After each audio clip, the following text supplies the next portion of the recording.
Graças a Deus, irmãos. Vamos abrir as nossas Bíblias no livro dos Salmos e, como sempre fazemos no primeiro domingo, em continuidade, nós leremos o Salmo de número 75. Salmo de número 75.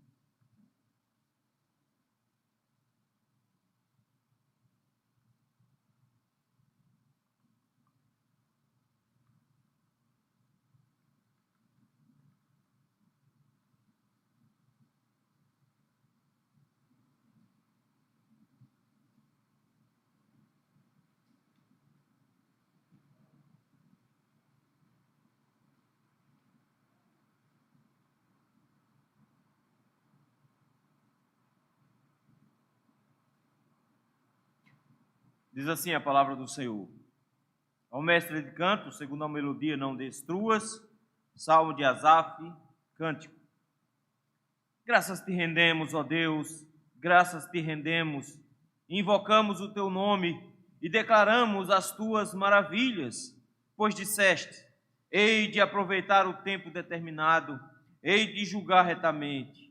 Vacile a terra e todos os seus moradores, ainda assim eu firmarei as suas colunas. Digo aos soberbos: não sejais arrogantes, e aos ímpios: não levanteis a vossa força.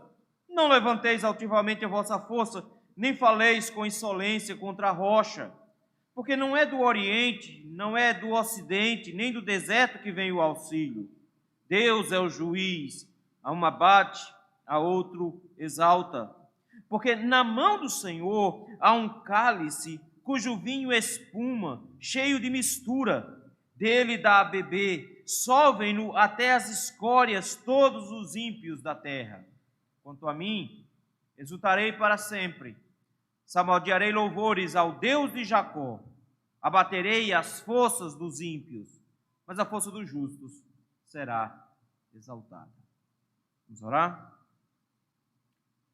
Senhor meu Deus, graças te rendemos, Senhor, te louvamos e bendizemos o nome.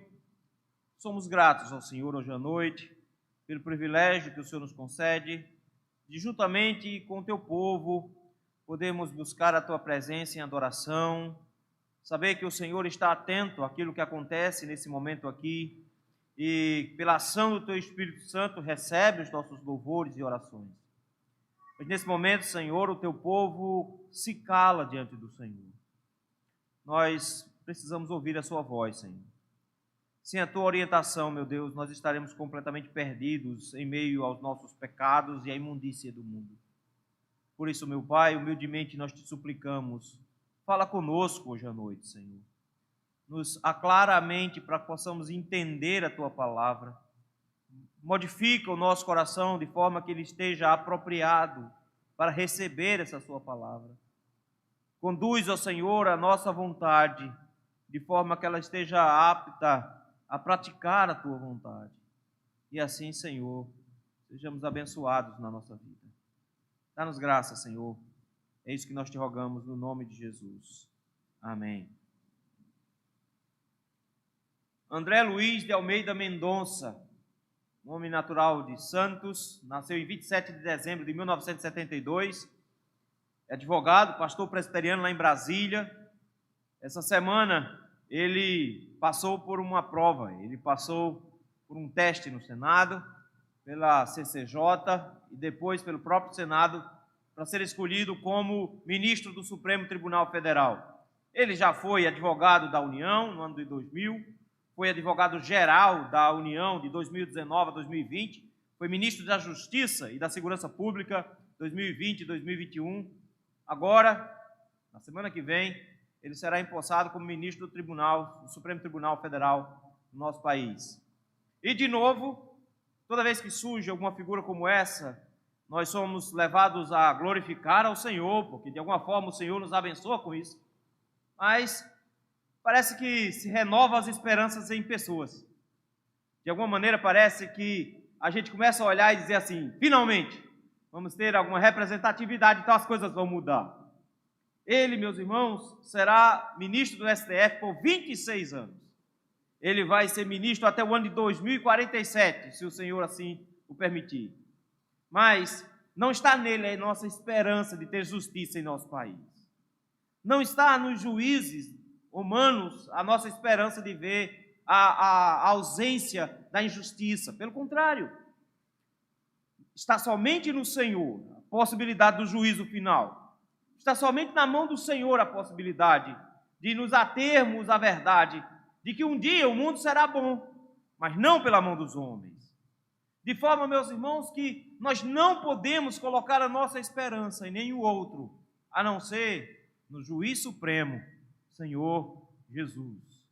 É isso que o salmista quer nos mostrar aqui. Ele quer nos falar, queridos, exatamente sobre o fato de que o mundo pode parecer uma bagunça, que a justiça é muito difícil de ser encontrada, por mais que nós tenhamos juízes justos, mas que o nosso juiz, esse sim, ele faz justiça de forma perfeita. Os Salmos 74 e 75 são interligados. Se você prestou atenção, desde o 73, quem vem escrevendo esses salmos são Asaf, notaram lá? Ele escreveu o 73, escreveu o 74, escreveu agora o 75 também, vai o 76 e assim por diante. Mas os 75 e os 74 estão ligados exatamente por causa da problemática da injustiça.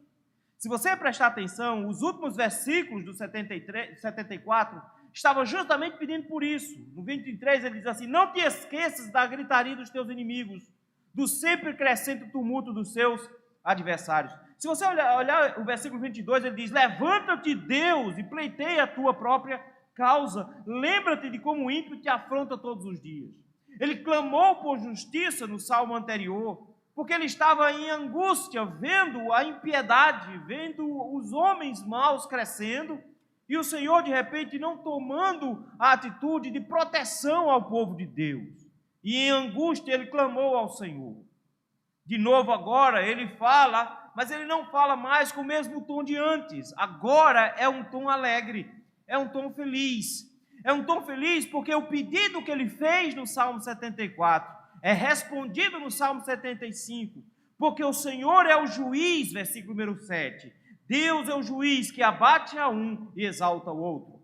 Chegou o momento, meus irmãos, em que o salmista contempla que Deus, como juiz, finalmente fará justiça, que ele finalmente dará a proteção completa ao povo de Deus e finalmente punirá os ímpios em sua injustiça. Esse salmo, ele tem uma conotação universal. Ele aponta não só para um evento em específico em Israel, mas ele nos mostra um Deus que comanda todas as coisas. Veja o versículo 3: vacilem a terra e todos os seus moradores. Não é um juízo isolado, não é uma coisa que o Senhor vai fazer ali, mas é uma coisa que o Senhor faz por todo o canto. Asaf era um cantor no templo, desde a época de Davi. Ele morre, mas os seus filhos se mantêm, são chamados agora os filhos de Asaf. E ao que tudo indica, esse salmo ele é um pouco mais distante de Davi lá atrás. Ele não está necessariamente conectado a Davi. Mas de alguma forma nós vemos que esse salmo está conectado a algum evento do passado. É por isso que ele traz expressões como, por exemplo, declaramos as tuas maravilhas. A expressão maravilhas está sempre conectado a isso, a um milagre, alguma coisa que aconteceu de forma especial. Então, ao que tudo indica, esse salmo, meus irmãos, aponta para um livramento que o Senhor concedeu, que mostrou aos cristãos, que mostrou aos servos de Deus, que ele estava para produzir um novo juízo.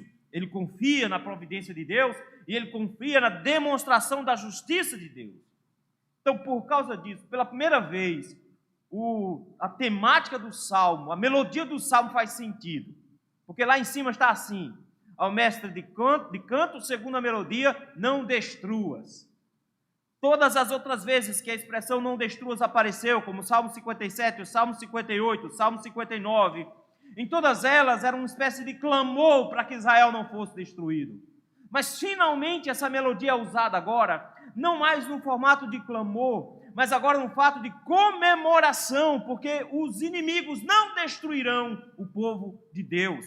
Agora não é um pedido para que o povo de Deus seja poupado, mas agora é a certeza que os ímpios não conseguirão destruir o povo de Deus. É um brado de vitória.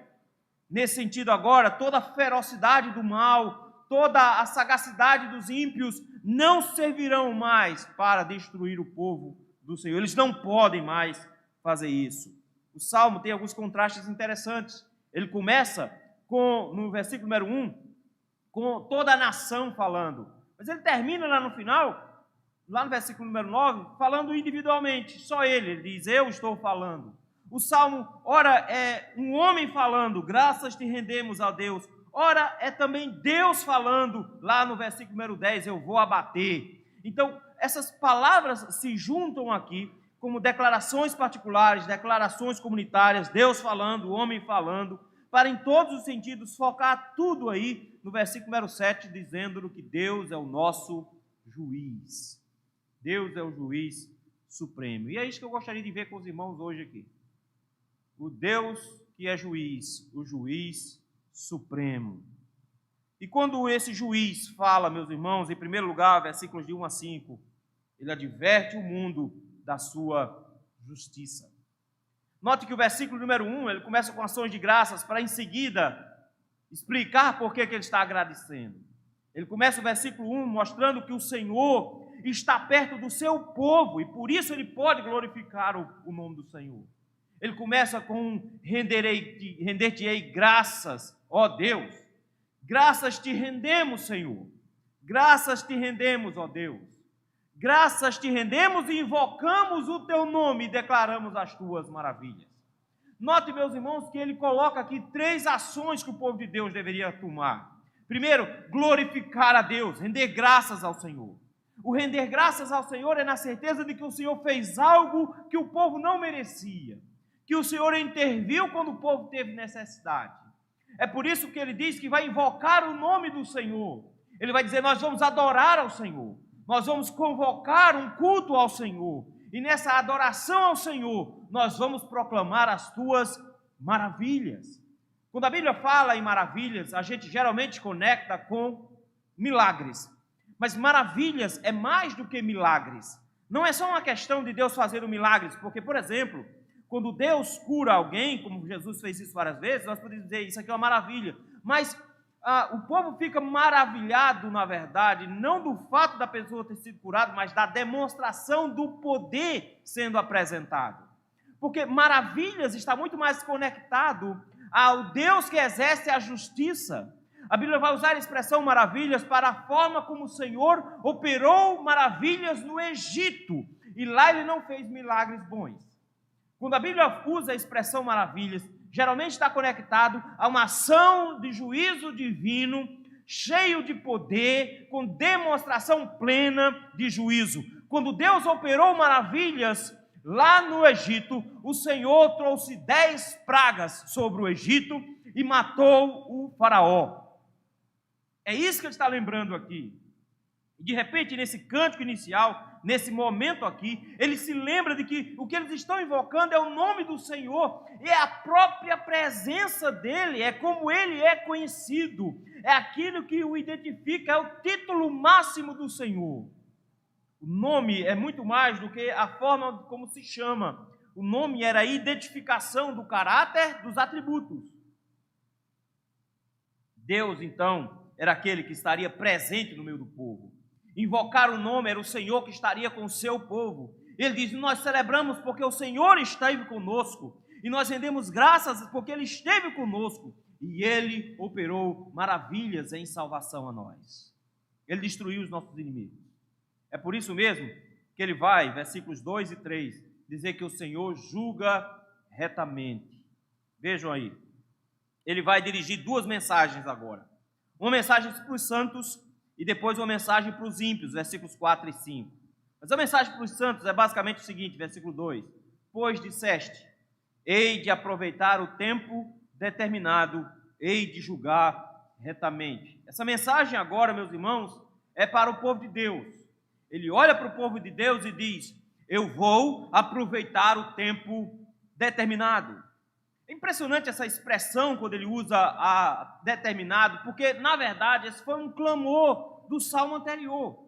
Se você for olhar o salmo anterior, o salmo de número 74, os versículos 9 e 10, a grande pergunta dele era simplesmente, até quando? Vejam aí, versículo 9, já não vemos os nossos símbolos, já não há profeta, nem entre nós quem saiba. Até quando? Até quando, ó Deus, os adversários nos afrontará? Acaso blasfemará o inimigo incessantemente o teu nome? Agora que invocamos o teu nome, no versículo 2, ele diz, o Senhor diz ao seu povo, eu hei de aproveitar o tempo determinado. Tempo determinado, meus irmãos, é uma expressão muito interessante. É uma expressão no Velho Testamento que se refere a estações do ano. Os períodos corretos, mas não só isso. Essa mesma palavra era usada para descrever as festas de Israel. As festas de Israel eram o que determinavam os ciclos de vida do povo, era o que marcava os períodos. A gente está chegando perto de dia 31 de dezembro, é um desses ciclos que a gente tem, né? De marcação de tempo, de mudança de tempo. Eles tinham essas estações. E no final das contas, o que ele está dizendo é que esse padrão que Deus estabeleceu para o seu povo é completamente categoria para ele decidir, não para nós. É por isso que quando os discípulos chegaram para Jesus e perguntaram lá no capítulo 1 de Atos, Senhor, quando é que o Senhor vai estabelecer o seu reino? A resposta de Jesus foi, não vos compete saber tempos ou épocas. É a mesma ideia daqui. O que ele está dizendo, meus queridos, é que Deus não se atrasa. É por isso que o autor, Pedro, vai dizer que parece que Jesus está atrasado, mas ele não está. Porque, na verdade, ele está dando tempo porque ele não quer que ninguém se perca. Ele não está atrasado. Está no cronograma dele. Está tudo certinho. É por isso que o Senhor se levanta aqui e diz, eu tenho tempo determinado para tudo. Eu tenho uma hora certa para fazer todas as coisas, e na hora que eu achar que é a hora correta, eu hei de julgar retamente. Ele olha para o povo de Deus e diz, vocês precisam confiar em mim no meu julgamento. Vocês precisam esperar com paciência, porque eu irei julgar na hora certa. Mas no momento em que ele olha para essa situação toda e vê o povo de Deus angustiado porque espera que o Senhor finalmente faça justiça, que o Senhor finalmente resolva os nossos problemas, mas parece que ele não vem. De repente ele olha para tudo isso e diz, mas não coloquem sua confiança no lugar errado, enquanto eu não faço essa justiça. É por isso que no versículo 3 ele diz, vacilem a terra e todos os seus moradores. Tudo que existe é instável, tudo que existe se desmancha, tudo que existe, tanto homens como estruturas que os homens constroem, tudo isso é instável e se abala. Mas olha como é que termina o versículo. Ele diz assim, ainda assim eu firmarei as suas colunas. É o Senhor quem estabelece todas as coisas. O mundo inteiro é estável. Ele diz, parece que pode até ser que demore, mas eu vou fazer as coisas na hora certa e eu vou julgar retamente. Não confie no mundo, porque o mundo ele é instável, mas eu vou firmar o mundo como ele deve ser. Se tem uma coisa que os pós-modernos acreditam, é que o mundo não está andando para história nenhuma, que não existe futuro, que tudo é perdido, é sem sentido. Cristãos não. Nós entendemos que a história toda está sendo conduzida pelo nosso Deus e que o final da nossa história é maravilhoso. Nós cremos num Deus que intervém na história. É isso que ele diz aqui. Eu sou o juiz que julga retamente. Israel me invoca e eu mostro a minha mão, mas eu faço isso na hora que eu quero. Eu faço isso na hora que eu determino, mas eu mantenho todas as coisas no seu devido lugar, do jeito que eu quero. Por isso mesmo, o texto vai nos trazer aqui uma advertência aos pecadores, versículos 4 e 5. Ele diz assim, digo aos soberbos. Isso aqui é interessante. Ele tem uma palavra para dizer para aqueles que acham que têm força nas mãos, para aqueles que acham que têm o controle sobre a situação. O soberbo é aquele, queridos, que acha que tem poder além do que realmente possui, que tem capacidades além do que ele realmente possui. Ele acabou de dizer que a terra vacila, que os moradores da terra vacilam, mas que ele é aquele que firma a base da terra de forma que ela não se desmancha. Agora ele olha para esses homens que acham que têm a força e diz, eu tenho uma palavra para vocês. Ele diz, não sejais arrogantes. Não sejam arrogantes. E aos ímpios, o que é que ele diz? Não levanteis a vossa força. Essas expressões que ele usa aqui nos versículos 4, que ele vai repetir no versículo 5, ele vai trazer de volta no versículo número 10. São expressões interessantes, porque quando ele fala em levantar as forças, se erguer altivamente, é a imagem de um animal feroz que possui chifres. O que é que um animal que tem chifres faz antes de atacar? Ele mostra as armas que ele possui. Então, quando um boi vai atacar, ele estufa o peito, levanta a cabeça e rasga o chão com o casco, para que você veja que ele tem chifres e que você não quer encarar aqueles chifres. A expressão literalmente aqui é chifres mesmo. É usada outras vezes como dura cerviz. É esse endurecer o pescoço, levantar a cabeça para mostrar os chifres, mostrar a sua força. Ele olha para os homens e diz: vocês que são soberbos, vocês que são ímpios, veja, não levante a cabeça para mim não. Não olhe para mim atravessado. Não ache que você tem capacidade para vir contra mim. Não ache que você consegue me vencer. Não levante, não se exalte diante de mim. Não ache que você é capaz de me enfrentar. Desmanche essa cerviz, não endureça o pescoço, não queira competir comigo. Pelo contrário, a imagem oposta é alguém justamente que se curva diante de Deus. Ele diz: mas os homens, por outro lado, se levantam, se erguem contra Deus. É isso que diz o Salmo de número 2. Vejam lá. Salmo de número 2, versículos 1 em diante. Por que se enfurecem os gentios e os povos imaginam coisas vãs? Olha o versículo 2. Os reis da terra se levantam, os príncipes conspiram contra o Senhor e contra o seu ungido, dizendo: rompamos os seus laços e sacudamos de nós as suas algemas. É assim que os ímpios se comportam, é assim que os soberbos, os arrogantes se comportam. Eles acham que podem afrontar a Deus, eles acham que podem se levantar contra Deus, e eles acham que podem continuar pecando contra Deus, eles vão conseguir ser vitoriosos. Mas de repente, olha o versículo 4 do Salmo 2, ele diz assim: ri-se aquele que habita nos céus. Deus dá uma gargalhada quando vê esses homens se levantando contra ele. É por isso que agora, como juiz, ele olha para esses homens arrogantes, para esses ímpios e diz: cuidado, não endurece o pescoço para o meu lado. Não tenta se levantar desse jeito contra mim. Não se erga como um animal mostrando os seus chifres. Não faça isso. É por isso que o versículo 5 é um conselho final. Não levanteis altivamente a vossa força. Não comece uma briga que você não pode vencer. É por isso que ele termina dizendo: não faleis altivamente contra a rocha. Eu sei que o texto de Deuteronômio que nós lemos era comprido. Eu sei disso. Mas eu quero que vocês vejam, vocês prestarem atenção agora. Eis o teste. Viram a quantidade de vezes que ele fala da rocha? Viram quantas vezes aparece ali? O tempo todo Moisés fica dizendo: a rocha que foi a nossa salvação, a rocha que esteve conosco, a rocha que venceu os nossos inimigos.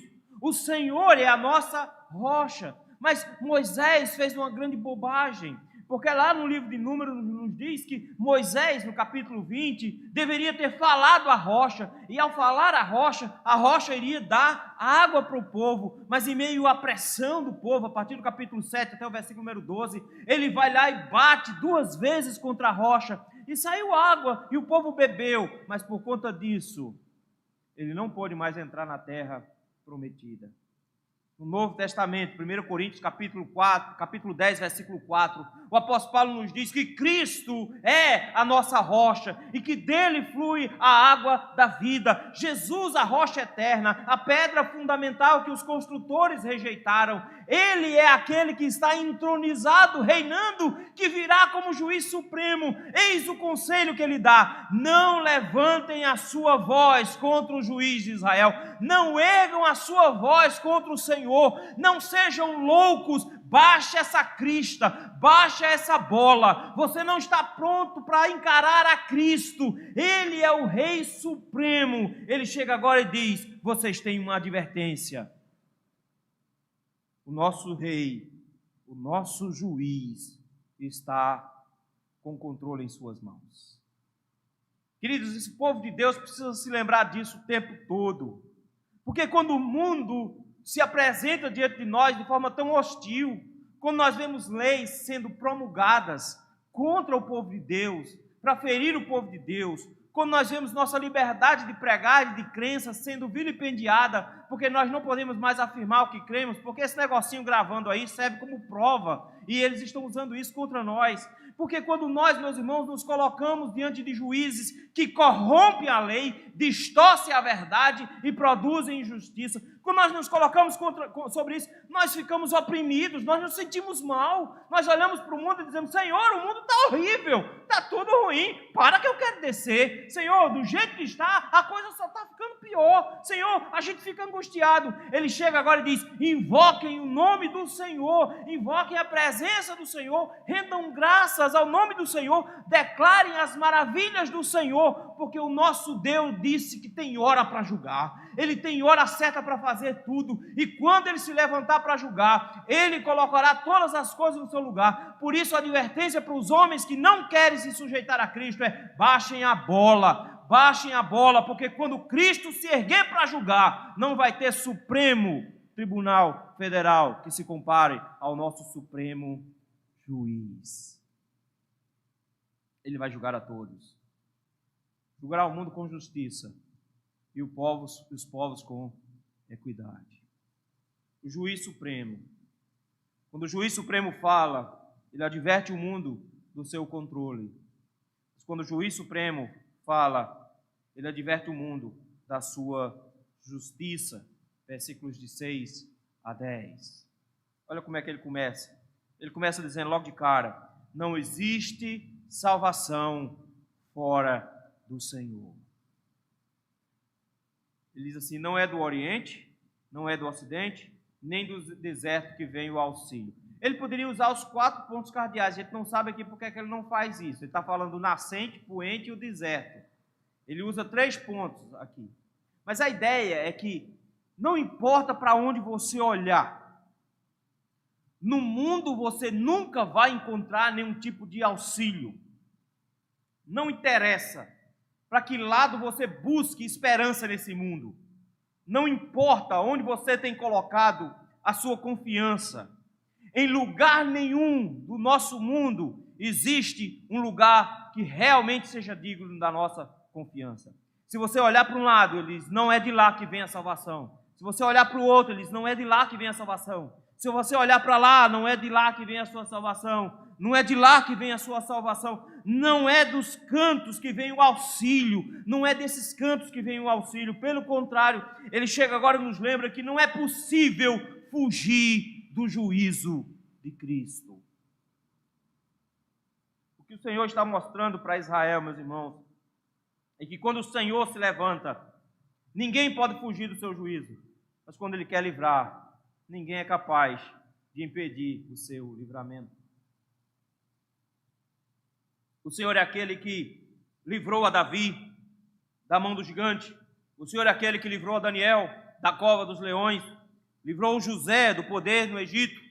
O Senhor é aquele que controla todas as coisas e dá livramento ao seu povo. Mas o Senhor também é aquele que diz aos ímpios: não importa onde você se esconder, eu vou te encontrar. Porque se eu subo aos céus, lá estás. Se eu desço ao mais profundo abismo, lá estás também. Não existe na terra um lugar onde você possa se esconder do Senhor. É por isso que essa frase aqui é fantástica.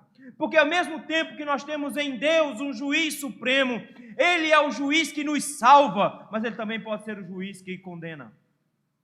E se Ele é o juiz que nos salva, não existe lugar no mundo que Ele não possa nos encontrar e nos salvar. Mas se Ele é o juiz que condena, não existe lugar no mundo que Ele não possa te segurar e te condenar.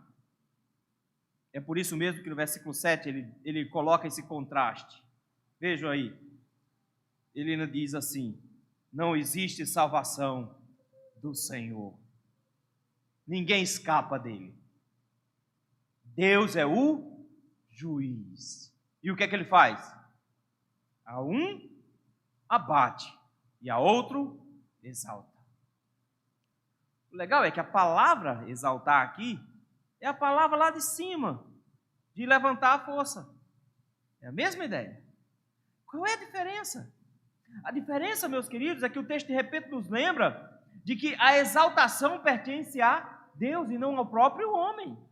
Não somos nós que nos exaltamos, mas é o Senhor que nos exalta. O próprio Jesus nos ensinou isso. Ele nos disse que aquele que se exaltar será humilhado, mas o que se humilhar será exaltado. É por isso, queridos, que ele nos lembra aqui que nós temos que decidir de que lado nós estaremos nesse tribunal, porque ele é juiz. Mas aqueles que se humilharem debaixo da mão de Jesus Cristo, aqueles que baixarem a crista diante dele, esses serão exaltados no final. É por isso que o apóstolo Paulo, no texto de Filipenses, capítulo 2, nos diz exatamente isso, que Cristo se humilhou e por isso o Pai o exaltou. Ele deu um nome que está acima de todo nome. Ele nos lembra que nós precisamos ser humilhados. Porque o Senhor exalta um e abate o outro. O Senhor faz diferença. É por isso que 1 Pedro, capítulo 5, versículo 6, diz que nós deveríamos esperar ser humilhados por Deus, porque os humildes esperam no Senhor, para que Ele os exalte. O nosso juiz, meus irmãos, é um juiz que nos exaltará, juntamente com Cristo, em nossa humilhação, porque nós esperamos somente nele. Mas o mesmo juiz que exalta é o juiz que abate. Versículo número 8. Ele aqui é duro, porque ele chega e diz: porque na mão do Senhor há um cálice, cujo vinho espuma, cheio de mistura. Eu preciso explicar aqui o que é esse vinho aqui. Na verdade, eles tomavam muito vinho. Eu já expliquei o motivo aqui. E não era suco de uva, não, porque a ideia era de esterilizar a água. Não era simplesmente para encher a cara. É porque tomar água naquela época era muito perigoso. Você não tinha sistemas de purificação de água, então você tomava e ia ter uma doença. Lembrem que, por exemplo, as recomendações do Senhor para o povo quando estava no deserto.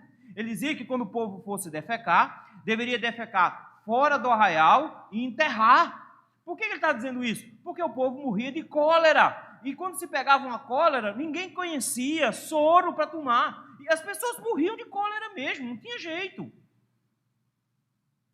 Qual era a maneira mais fácil de você se hidratar sem correr o risco de pegar uma doença com água? Era tomando vinho, porque o álcool do vinho simplesmente matava tudo que tinha dentro. Então o que eles faziam? Eles misturavam o vinho com água, e eles faziam esse vinho mais fraquinho, e o álcool do vinho matava os agentes biológicos que estavam na água, e a água ficava mais fácil de se tomar, porque você não ia pegar uma doença. Mas alguns deles gostavam de dar uma arrumada. Aí colocavam especiarias dentro do vinho, colocavam uns temperozinhos. Você provavelmente já fez esse negócio também. Quem nunca aqui tomou café com leite e uma canelazinha por cima? Não é bom? Você coloca lá alguma coisinha por cima, coloca um temperozinho por cima, fica legal. Era isso que eles faziam. Eles pegavam o vinho e colocavam água e depois colocavam um temperozinho dentro. Esse vinho aqui, meus irmãos, então, diluído com água, era um vinho com especiarias. Provérbios, capítulo 23, versículo 30, fala de bebida misturada. Era justamente isso. Era uma bebida misturada com especiarias, com tempero. É por isso que o texto diz agora que Deus tem um cálice de vinho na mão. Só que não é um cálice de vinho qualquer. O texto nos diz que ele tem um cálice de vinho que é com mistura, que é com uma espécie de tempero. Mas não só isso, o texto diz que o cálice está espumando. Então é um cálice forte. Tem muito tempero aqui a ponto de que mexido, ele criou até espuma. Só que, meus irmãos, quando a Bíblia usa a expressão para esse cálice, na verdade, ele está apontando para o juízo de Deus contra os homens. Vários textos bíblicos usam essa expressão. Jó capítulo 21, Isaías 51, Jeremias 25 e Apocalipse 16 e Apocalipse 18 falam de um cálice como sendo que o Senhor iria juntando toda a sua ira e colocando num copo. Ele chega agora e diz assim: porque na mão do Senhor há um cálice. Eu não sei se você prestou atenção, mas no versículo 1 ele usou a palavra Deus, que é uma referência do nome de Deus, Criador de tudo, mas em relação a todas as nações. Ele vem mais à frente e continua usando a palavra Deus. Mas, por exemplo, versículo 7. Mas quando chega no versículo 8, notou que não é mais o termo Deus para as nações? É o Deus de Israel que está fazendo isso aqui. É o Deus de Israel. Ele tem um copo na mão, um cálice de ira. E o texto diz aqui que ele tem esse cálice de bebida forte, de bebida com especiarias. E ele diz assim que ele vai dar a beber esse cálice. Qual é a imagem aqui? É que o Senhor, ele junta a ira. Ele junta a ira. Você já viu essa expressão que os pais tinham antigamente? Menino, tá chegando, estou botando na tua conta. Sua conta está vencendo. Já lembra dessa? Os pais da gente tinham esse negócio, né? Rapaz, quando a conta vencia, que era hora de pagar, os pais pagavam, não tinha esse negócio parcelado, não, era tudo à vista. É isso que ele está dizendo aqui. Tem um cálice, ele vai se enchendo. O Senhor vai usar essa expressão o tempo inteiro. Por exemplo, quando ele vai destruir Sodoma e Gomorra, é porque o cálice de Sodoma e Gomorra, se encheram. Aí ele exerce justiça. Quando ele chega entre os profetas para dizer que o Senhor vai julgar Israel, ele vai dizer, porque o cálice se encheu. Está na hora da justiça. Ele chega agora e diz, eu tenho um cálice cheio de ira, e eu vou fazer com que os ímpios bebam, e bebam tudo. Eu quero que você note uma coisa aqui, muito importante. Ele diz assim, sovem-no até as escórias, todos os ímpios da terra. O que ele está dizendo, queridos, é que não é possível salvar-se do Senhor quando ele quer julgar. E quando ele for exercer o seu juízo, ele vai exercer o juízo de forma completa. Ele está dizendo que, lembra que eu falei que tem um bocado de tempero dentro desse copo? E quando você vai tomando, o que é que o tempero vai fazendo? Vai ficando no fundo, formando uma borra. Ele está dizendo, quando o Senhor vier para julgar os ímpios, não pense que eles vão tomar um gole desse copo que ele tem guardado. Não, você não entendeu. Ele vai escancarar a boca desse camarada e vai empurrar essa bebida goela abaixo nele. Não, e ele não vai só tomar metade. Ele vai tomar tudo. Não, ele não vai tomar tudo. Ele vai virar o copo até que caia a última fagulha de tempero que ficou no fundo do copo. Ele vai derramar tudo. Ele está dizendo que a ira dele vai ser derramada sobre os ímpios e ela será completa. É impressionante, meus irmãos, a quantidade de vezes que esse texto, que a Bíblia fala sobre o juízo de Deus sendo derramado. Mas ao mesmo tempo, meus irmãos, em Mateus capítulo 26, a Bíblia vai nos dizer que Jesus em oração pediu, Pai, se possível, passa de mim este cálice, este aqui, de vinho, cheio de espuma, cálice da ira de Deus. E Jesus ora dizendo, se possível, passa de mim esse cálice sem que eu beba. Mas agradou ao Senhor moê-lo, como diz o profeta Isaías, e ele bebeu o nosso cálice. Sabe por que você não é condenado? É porque não existe mais um cálice cheio para você. Na frente de Deus não tem mais nenhum copo cheio com seu nome escrito. Porque Jesus, na cruz do Calvário, tomou o teu copo todo. Ele bebeu todo, até as escórias, até a borra que estava dentro. Mas aqueles que resolverem se apresentar diante de Deus sem o auxílio de Cristo, aqueles que resolverem se apresentar diante de Deus sem a salvação de Cristo, no dia final, por toda a eternidade, tomarão o cálice de ira do nosso Deus. É por isso que o salmista termina o salmo dizendo que não existe salvação para aqueles que são contra o Senhor, mas que os servos do Senhor encontram salvação nele. Versículo número 9. Quanto a mim, o que é que eu vou fazer? Exultarei para sempre. Salmodiarei louvores ao Deus de Jacó. É impressionante a quantidade de vezes que aparece nas Escrituras a expressão Deus de Jacó. Mas Deus mudou o nome de Jacó. Jacó não era para ser mais conhecido assim. Jacó é o enganador, é aquele camarada que veio agarrado no pé do irmão. É aquele camarada que foi conhecido o tempo inteiro por ser mentiroso, fraudulento. Era isso que ele era.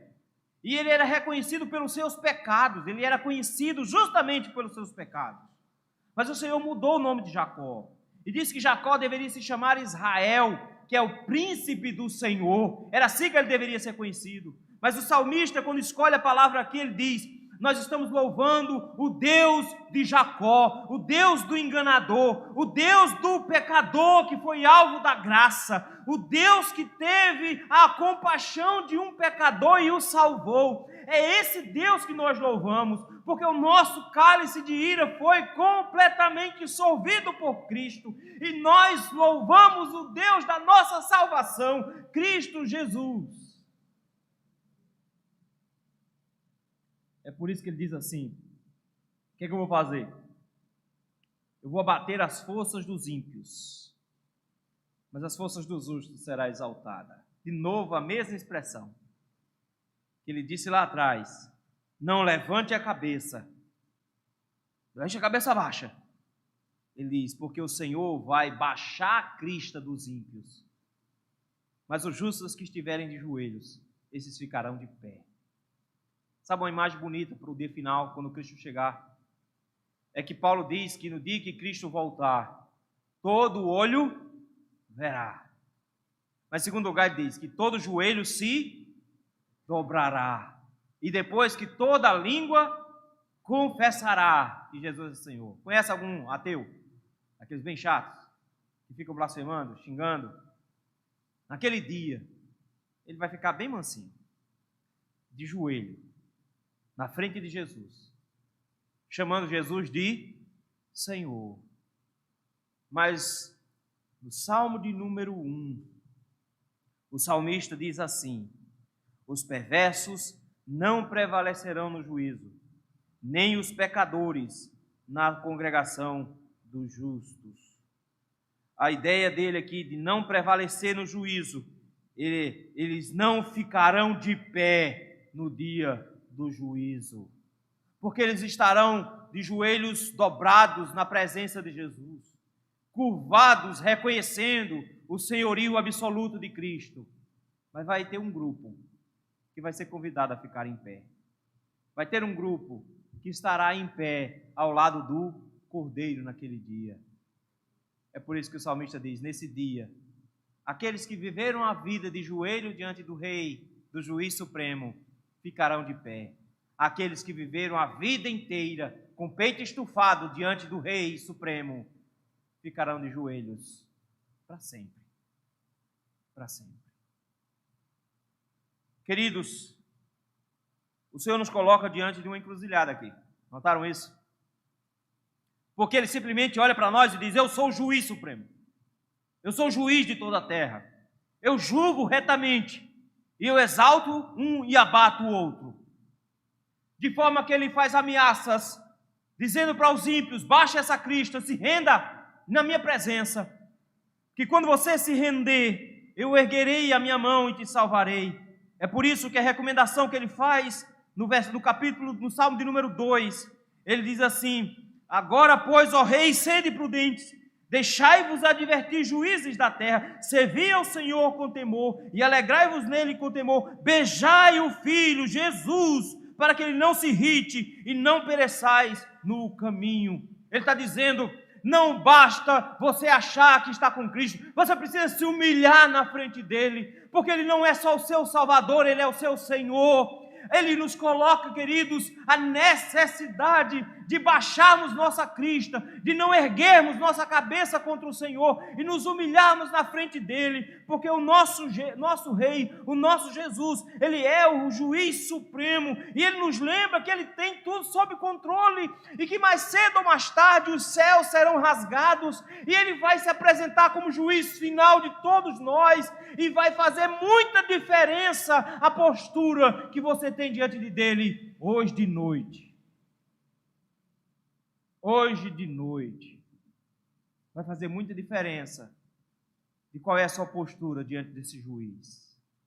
Se você hoje se render a Jesus Cristo, se você hoje se apresentar diante dele, e rogar misericórdia sobre a sua vida, se você reconhecer que não tem nenhuma escapatória, que não tem como fugir para o Oriente, para o Ocidente, para o deserto, que não tem nenhum lugar para onde você vá, que Ele não consiga te alcançar para te abater, se você reconhecer isso hoje e rogar misericórdia, Ele pegará o seu cálice de ira que está com o seu nome escrito e Ele dará por vencido, porque na cruz do Calvário o Senhor o tomou. Você terá hoje os seus pecados perdoados e esperará o dia do juízo final com alegria no seu coração, porque você vai saber que você deverá exultar para sempre e louvar ao Deus de Jacó para sempre. Você vai render graças ao Senhor, você vai declarar o seu nome, você vai declarar as suas maravilhas, porque a salvação vem do Senhor. Por isso, meu irmão, minha irmã, não seja arrogante, não seja soberbo, humilhe-se na presença de Jesus hoje. Se abaixe diante dele e diga: Senhor, que miserável eu sou. Senhor, eu preciso da sua salvação. Mas eu não posso deixar de fazer a advertência que ele também fez nesse salmo. Se você resolver que vai continuar nessa sua empáfia, se você resolver que vai continuar assim, levando a ferro e fogo a sua vida, que você não vai baixar a crista para as ordens dele, que você é quem manda na sua vida, e você vai viver do jeito que você quer e não do jeito que ele manda. Se você insistir em viver assim, meu irmão, eu te adianto como será o pior dia da sua vida. Você vai encontrar Cristo não com um sorriso no rosto para te abraçar. Você vai encontrar Cristo com um olhar sisudo de um juiz que não vai ter nenhuma pena de você. Porque a misericórdia não foi reservada para esses que são soberbos e que não desejam se render a Jesus Cristo como seu Senhor. Ele não terá nenhuma misericórdia, nenhuma paciência contigo. Ele condenará você e te obrigará a receber dele toda a punição que está reservada desde o dia que você nasceu. Ele vai passar na sua cara cada um dos seus pecados e vai puni-los por toda a eternidade. E você sofrerá no lugar onde haverá choro e ranger de dentes. E você terá uma eternidade inteira para se arrepender e se humilhar, sem nenhuma situação, nenhuma possibilidade de mudança da condição. Eu preciso te advertir disso, porque essa pregação será usada por Jesus naquele dia para te lembrar disso. Por isso, minha recomendação é: renda-se a Jesus hoje, abaixe a sua crista. A gente costuma colocar a esperança em homens, achando que o mundo vai melhorar, porque um juiz presbiteriano foi eleito ao STF, ou porque um homem que cita versículo da Bíblia foi eleito presidente.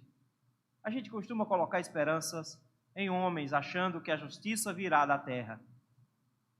Mas a justiça vai rasgar os céus, meus irmãos, em um dia. E a justiça perfeita do juiz supremo será estabelecida na terra. E ele punirá os seus inimigos e exaltará os seus filhos. Que o Senhor nos conte entre aqueles que são seus filhos nesse dia. Amém.